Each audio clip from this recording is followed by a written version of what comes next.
Excuse me? Is anybody home? Yes. Hello, are you there, sir?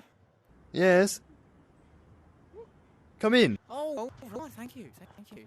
Right, where are you? Oh, hello there. No, Hello. I just had a Few questions for you. have you ever wanted to know about mise-en-scène? Definitely. What is it all about? What's it all about? Well, That's what I'm going to tell you, good sir. Come to my office and we can chat about it there. follow me. Hi there, sir. Welcome to my office. Now I'm going to talk to you about mise-en-scène in my opening. Now look at the board, and here you can see my presentation that I worked very long and hard at. We're going to go and talk about the costume. As you can see, the costume choices we have made for the opening were quite simple, but gave a sinister tone. Black, scary, dark features for the sinister character of our opening, so wearing all black, very sly, creepy, gave that vibe of the character. Now the white allowed us to show off the makeup and give the idea to the audience that this person is the victim. It also managed to show that this character has a sense of innocence with him. Very nice. Very nice indeed. Thumbs up. Next, we're going to go on to the lighting. Now, the lighting that we used for our opening sequence is very out the box and hasn't been done many times before. The neon lights just allowed the film to become instantly more iconic, atmospheric, and immersive for the audience. It can create a sense of a dark scene with a pop of colour that can just take away from that whole dark atmosphere around it. I thought the green lighting was good for the film, and it was contrapuntal to like the whole sense, like dark, and it was horror. Like it just uplifts the audience, and the genre it gave off was noir and like the 80s vibe, which has always been my favourite aspect of film. Yeah, it looks great. Next, we've got some of our props that we use. Some main props that we had in our sequence include faked barbed wire that would create an unsettling and uncomfortable feel to the audience as you would see the victim tied up in it.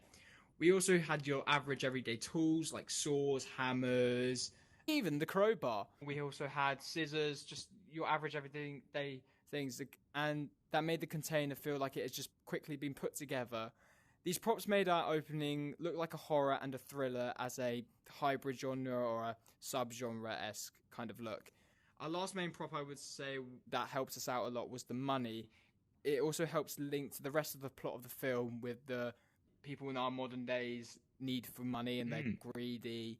Very stereotypical tone, I thought, which was a very nice feature to add to the sequence. Next, you can see our setting and location up on the board. And our setting and location was a container. And for the audience, you can automatically, you see where you are and you have no idea where this is located. It creates a sense of suspense and anxiety for the characters in the film trying to escape from where they're trapped.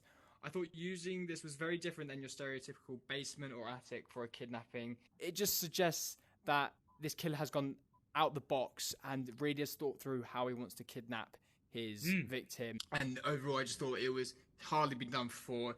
It's just a very good location for it. Yeah, very, very nice. Let's go on to the makeup done by Alice.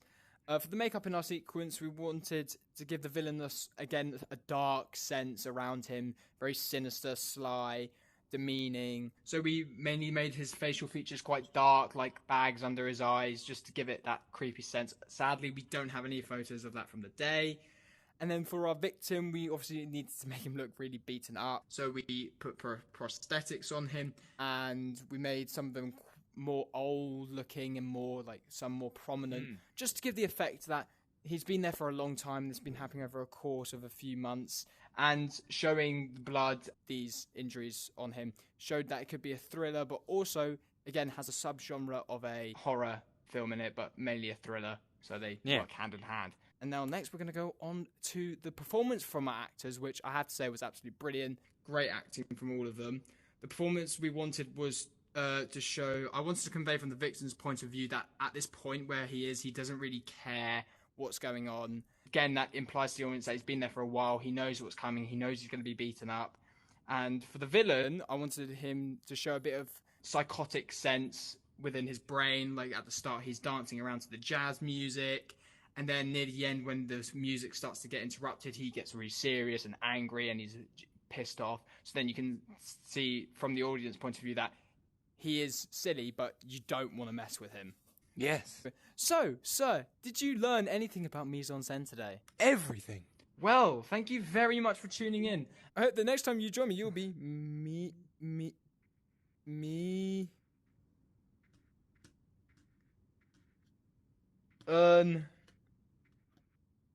Sen.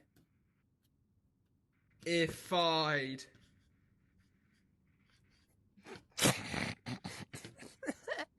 Yeah! Yeah.